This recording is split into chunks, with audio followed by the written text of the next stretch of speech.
Thank you. Good morning, good afternoon, everyone. And thank you, Jens, for the introduction earlier. So I'm going to give you a snapshot of decentralization reform and progress in Tunisia, which is a country that I've been working on for the past 9 months. So I would like to ask for your understanding if I can't really go into details, and I really look forward also to the Q&A session afterwards, so that we can dig a little bit deeper in some of the core issues.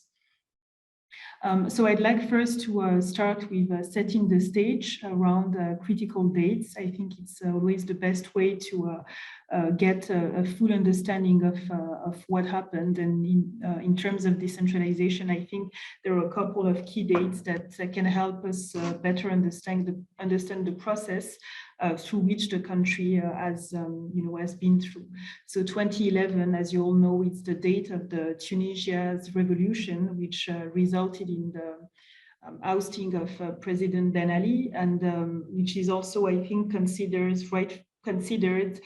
to be the one or the only one, of the uprisings that occurred in the MENA region, to have succeeded really in replacing an autocratic government with a stable democratic government.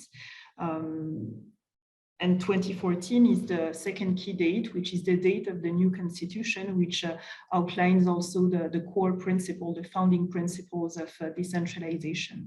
I also wanted to highlight 2015, which is actually the year of the launch of the World Bank Finance Urban Development and Local Governance Program, which is co-led by the urban and governance teams, and I think it's important to highlight it. This is a project which came at the time of this transition, with the objective to strengthen local government's performance to deliver municipal infrastructure, and also improve access to basic urban services in disadvantaged neighborhoods. We can go perhaps a little bit into details during the Q&A. 2018 is also an important date to highlight because this is the date of the first municipal elections after the 2014 constitution, and also the date, the year the local government code was established. And then there is, the post-July 25th,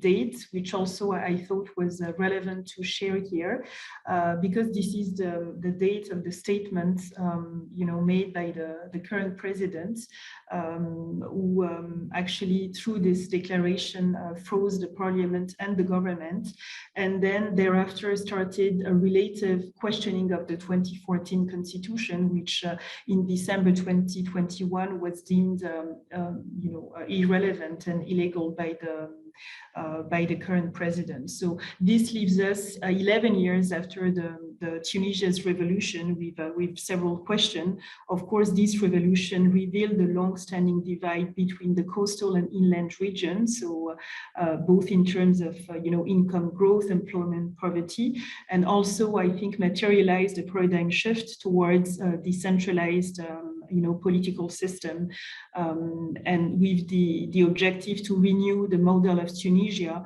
to enable more inclusive economy and social development throughout the whole country.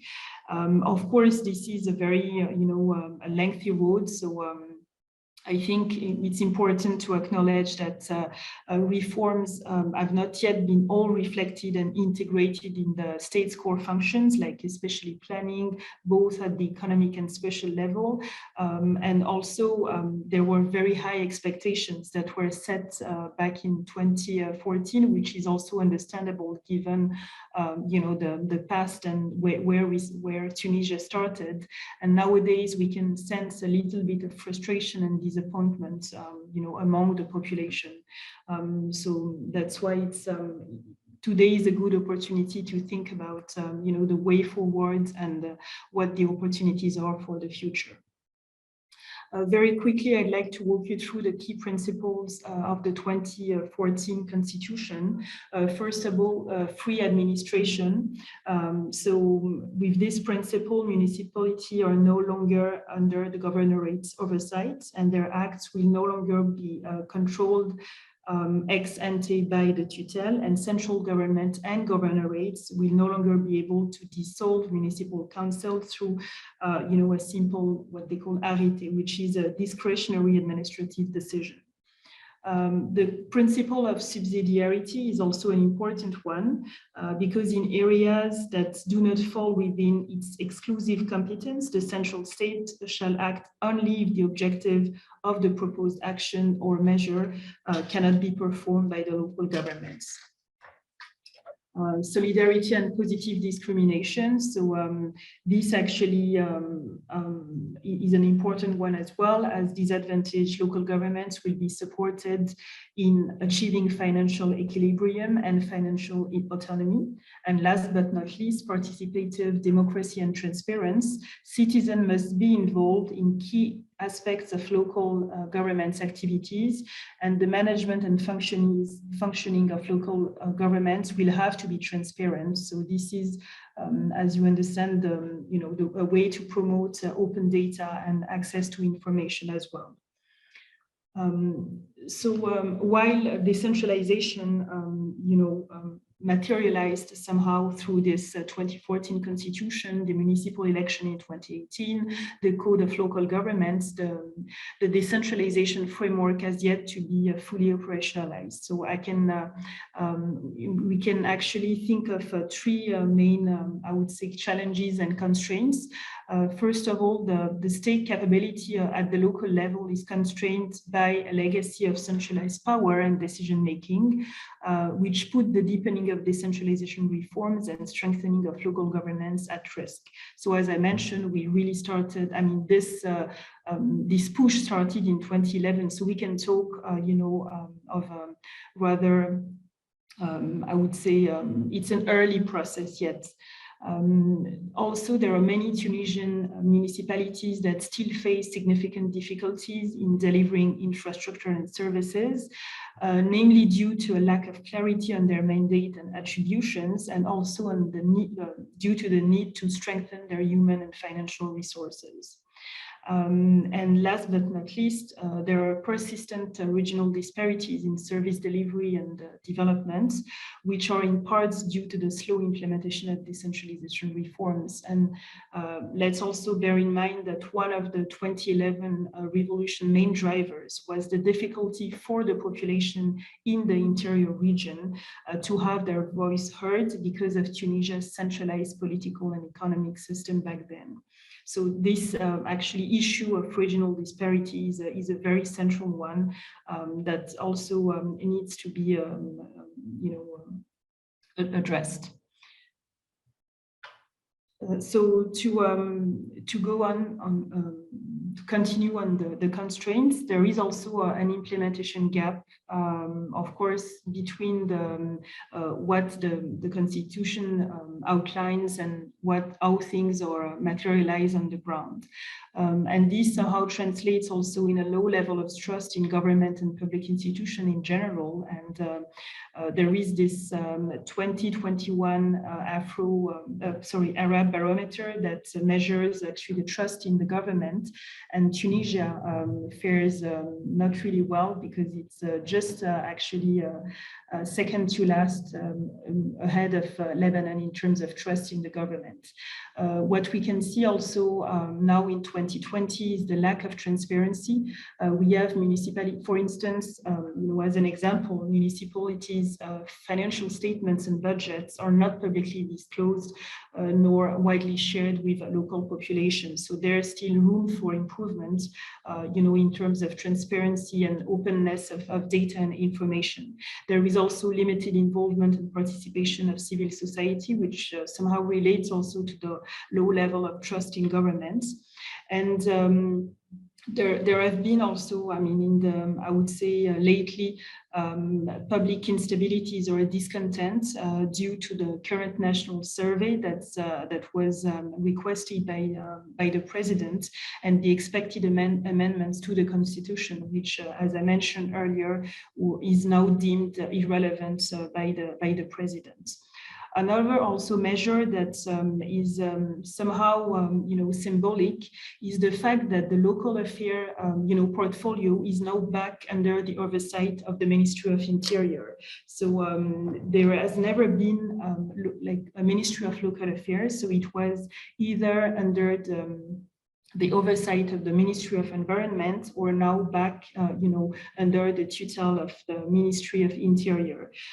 So this, of course, is to me is important to notice, because the Ministry of Interior is responsible for many other, affairs, including the responsibility of governorates and delegations, and this could potentially dilute the role of local governments.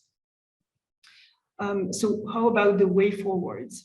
Leveraging decentralization is very important to address regional disparities, as this was actually one of the main drivers of the revolution back in 2011. So there's really here, I think, an urgency to operationalize the local government code, which I mentioned in the second slide with the timeline.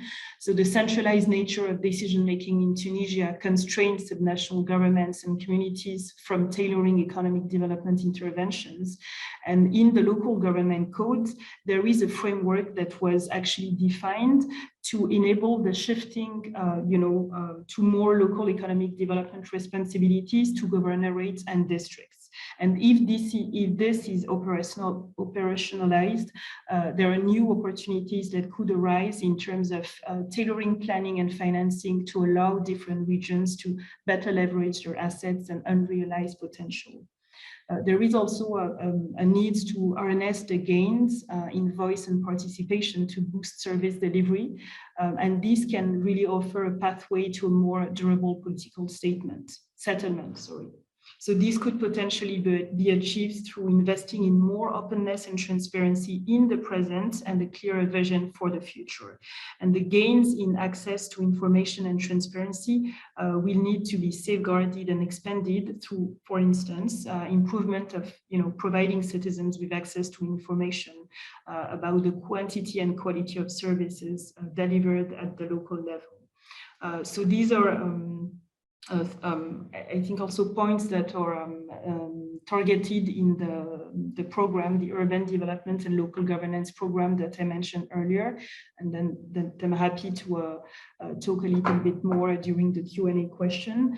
I'll stop here, but perhaps as a conclusion, we can say that rightfully so, Tunisia is often regarded, as an example of decentralization. I worked in Africa for the past 6 years, and when we talk about decentralization, of course, Tunisia, came forward.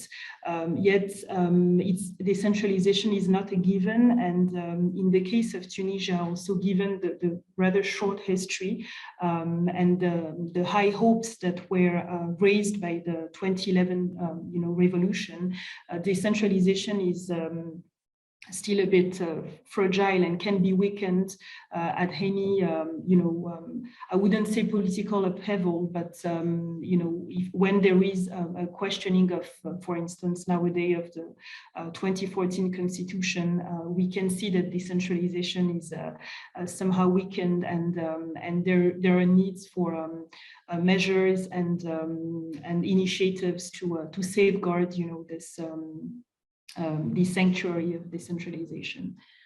I'll stop here. I hope I didn't go beyond the time, but thank you very much for your attention, and look forward to the discussions.